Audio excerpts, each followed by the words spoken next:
All right, so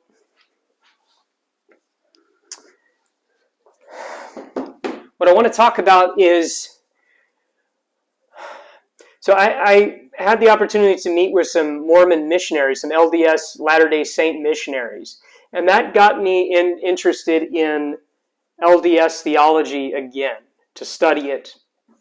And as I studied LDS theology, I began to study some of the LDS scholars, looking at some of their work, looking at some of the Christian scholarship that engages with them.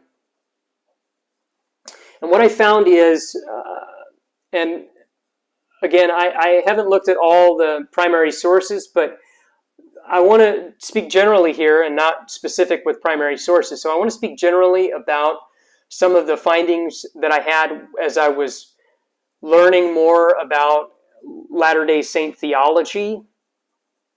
And I want to engage with one specific scholar, and that's because my area of study has been philosophy or analytic theology. And so I want to discuss some of the work that has come forth from LDS scholars. And so one specific LDS scholar that I was looking at their material, see if I can find it here. Let's see. So one particular scholar, he was articulating some historically questionable claims in terms of the doctrine of, well, the LDS doctrine of God, right? So I wanted to, let's see here. I'll get it right here.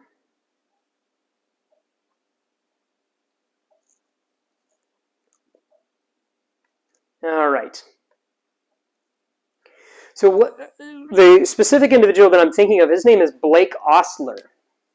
So Blake Ostler. And he is an LDS attorney.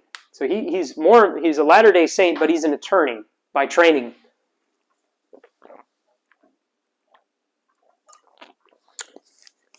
But he's written a lot of work on the LDS understanding of the doctrine of God.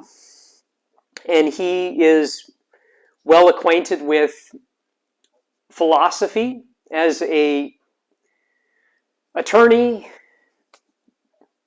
He has an undergrad of philosophy of some sort, or maybe, I don't have his bio here, but so Ostler, I think LDS, the general population, the general LDS, like if you went to an LDS ward, so a church, a local LDS chapel, and you spoke with some of the bishops or the stake president, or you talk with probably any of the authorities of the LDS church, they're going to see Blake Ostler as either a revisionist, likely a revisionist, an LDS revisionist, that he's revising the LDS doctrinal views, and he's not orthodox. He doesn't follow the orthodox understanding of the doctrine of God.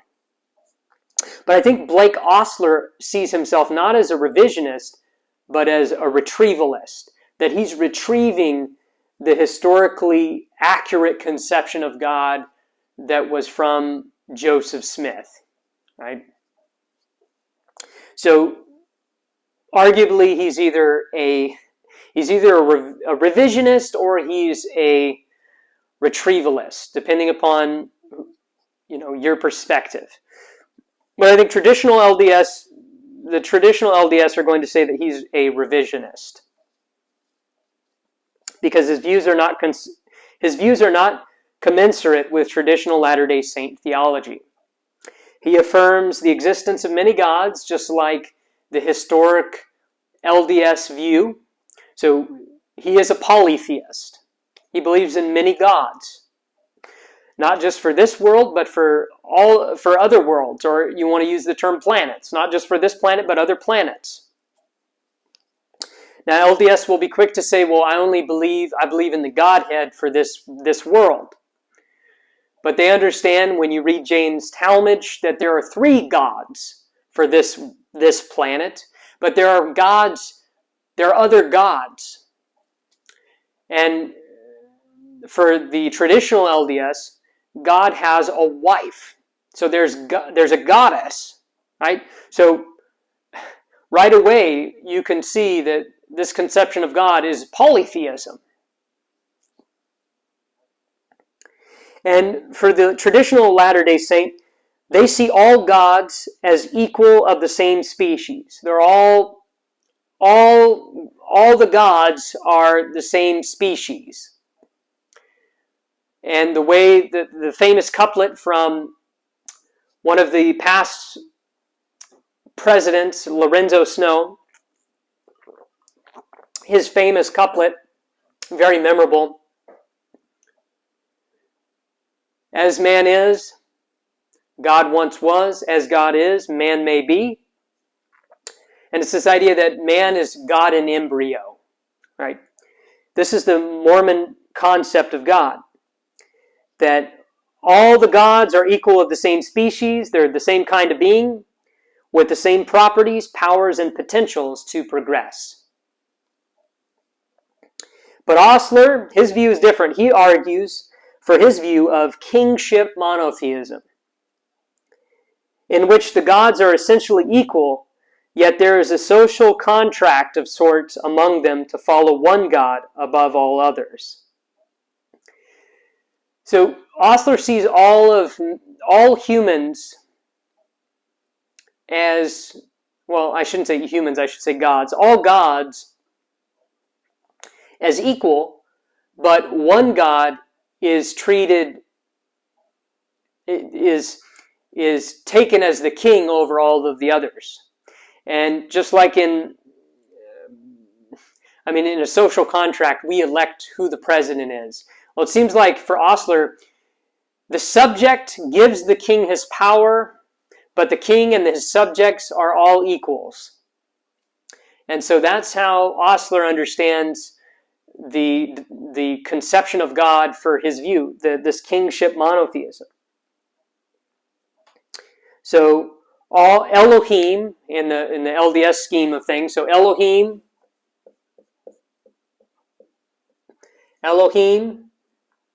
which in Hebrew, it's the plural form of God. So Elohim is the Father, Heavenly Father in the LDS scheme of things. And Elohim was all of the other gods elected him to be the God above all of the other ones, to be the king over the gods. Okay?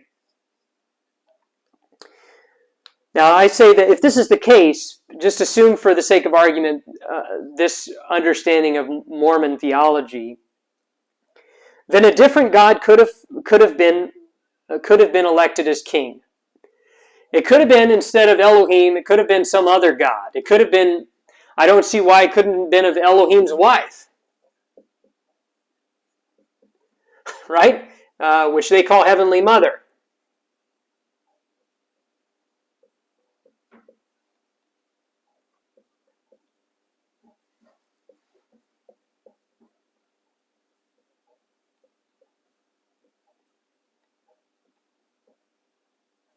So why couldn't all the gods elected Heavenly Mother instead of Heavenly Father to be the king, right? Or the queen, I guess we could say, right? And make the queen, much like in England, the queen is, when the queen was on the throne, all of the people would say, God save the queen, and unfortunately she passed recently. But the queen, why isn't this a queenship instead of a kingship, right? It seems like that's plausible. There's a counterfactual that would be possible, because this is all understanding as contingent, unless he's wanting to say that it's necessary metaphysically that only Elohim could be the king, right? Which he doesn't, I don't think he would say that. So I said here that electing Heavenly Father to be the king over all the gods becomes merely a trivial fact that one God is followed over another, if all equally qualify. If all the gods equally qualify, then it seems arbitrary why Elohim is selected over all the other gods. And I'm assuming for the sake of argument LDS theology when I'm talking right now. So it seems arbitrary that Elohim, Heavenly Father, in the Mormon understanding of God, is selected instead of Heavenly Mother or any other of the gods within Mormonism, within Latter-day Saint theology. There is no unique intrinsic value or fittingness of God in Latter-day Saint theology, since all gods are eternally and necessarily intrinsically valuable due to the metaphysical, physical, and or moral value. Or excuse me, let me say this again. There is no unique intrinsic value or fittingness of God in Latter-day Saint theology, since all gods are eternally and necessarily intrinsically valuable due to the metaphysical, physical, or moral laws that define, delimit, and demand of their existence. On the Latter-day Saint scheme, all gods are gods in embryo, if you want to say it that way. Gods in embryo. They're necessary. And they're eternal. And that they depend upon metaphysical, physical, and moral facts or laws that constrain them, that I put it in this way, define, delimit, and demand of their existence. They depend upon them. So for the Latter-day Saint understanding of God, God lacks aseity in a very fundamental way. Be that as it may, for the Latter-day Saints, the gods owe their intrinsic eternal structure and existence to eternal matter and eternal laws of nature that permit them to bring about order from chaos and progress. And I say this, if there's a hierarchy of gods in Latter-day Saint theology, which the Father is the king of the gods, as Ostler contends, then are the gods within Latter-day Saint theology really the same kinds of beings, in properties, powers, and potentials? It seems not. It seems like there's a reason why Elohim is the king and not any other god. So what is the reason why? Why is it? Now you could just simply say, well, it's from libertarian free will. All right? You say, well, just libertarian free will. Well, then that concedes of arbitrariness. And that concedes that anybody qualifies. And perhaps Ostler will bite that bullet.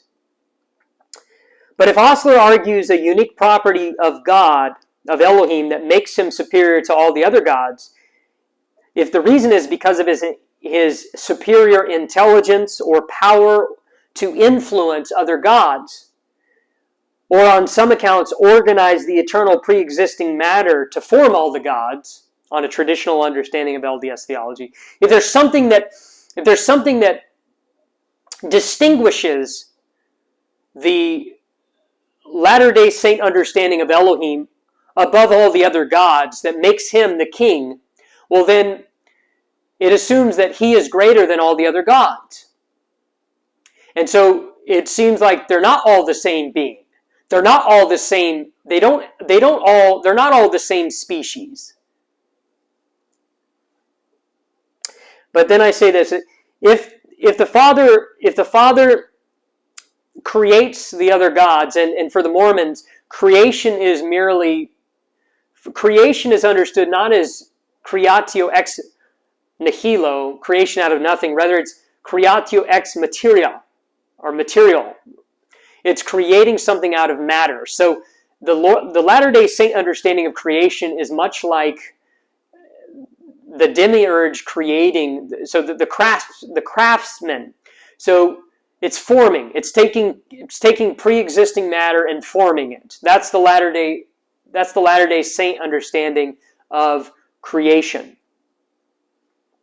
And so if that's the case, if the Father created, that is to say, forms the gods, well then, if Heavenly Father forms the other gods, then He becomes the organizer of the eternal pre-existing matter to form the Son, who is the one that organizes the eternal pre-existing matter to form the actual world. The Father alone, the Heavenly Father alone, is eternally organized, while the Son is unorganized, but then organized by the Father, on some accounts, through procreating with His organized wife. So the question is Elohim already organized, or did someone organize Elohim? Did someone create Elohim? And if Elohim is uncreated, that is to say that He has always eternally been formed, and he did not come as he did not start off unformed and then became formed. If He was always formed, always uncreated in the LDS sense of created, and the Son is created and all the other gods are created, well then that would assume that the Father is greater than all the other gods. And I just make this last point that for the LDS, their understanding of God, the LDS God depends upon eternal matter and eternal laws of nature to be God, but also other gods to be God. So,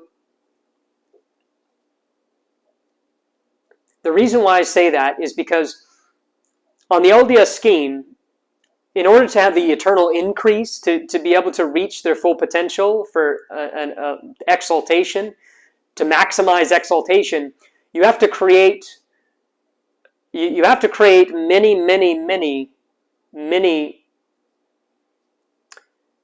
bodies, physical bodies, right? And or as they would say, spiritual bodies. And I'm not saying Ostler believes this. Ostler denies the heavenly mother. He denies the pre-existent procreation. So Ostler is not taking a traditional understanding of Mormon theology. But Ostler would say that if Heavenly Father creates the Son,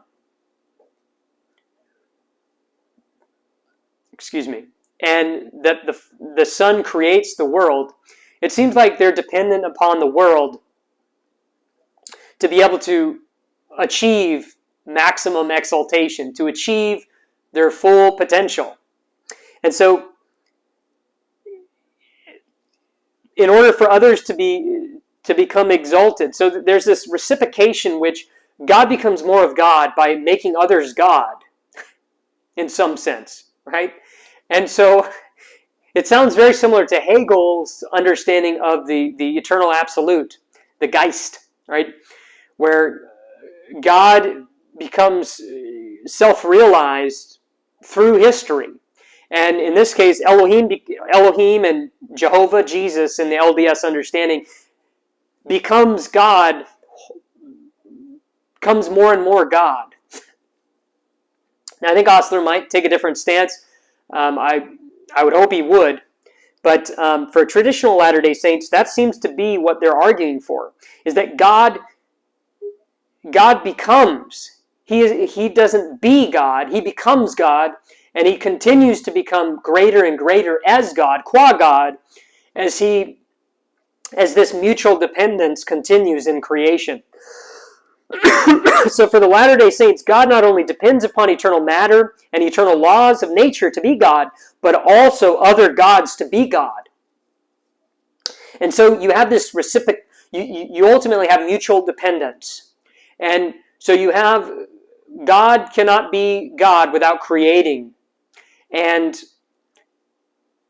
by creation, that is to say, form things out of chaos, right? That's the Latter-day Saint understanding.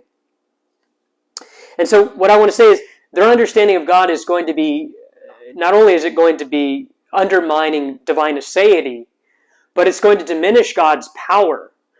God is going to be a finite deity, not an infinite God, but a finite deity that depends upon eternal laws.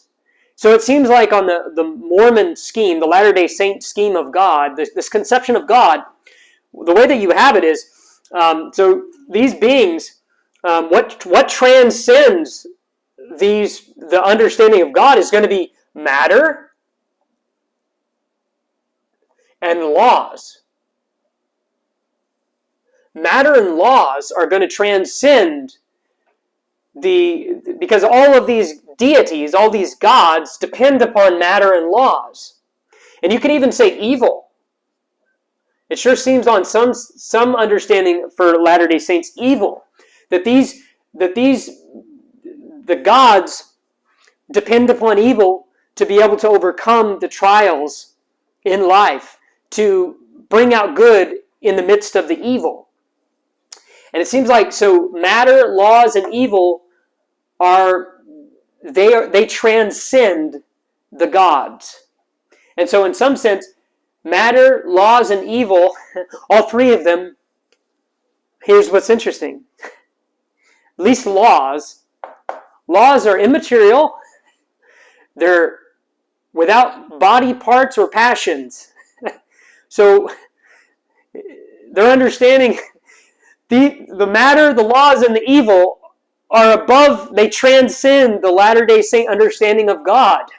So, and I just find this just so interesting to me, and I chuckle because I don't think the Latter-day Saint on the street has ever thought about the reality that these laws that allow him to reach exaltation are spaceless, are eternal, are without body parts or passions. They're immaterial.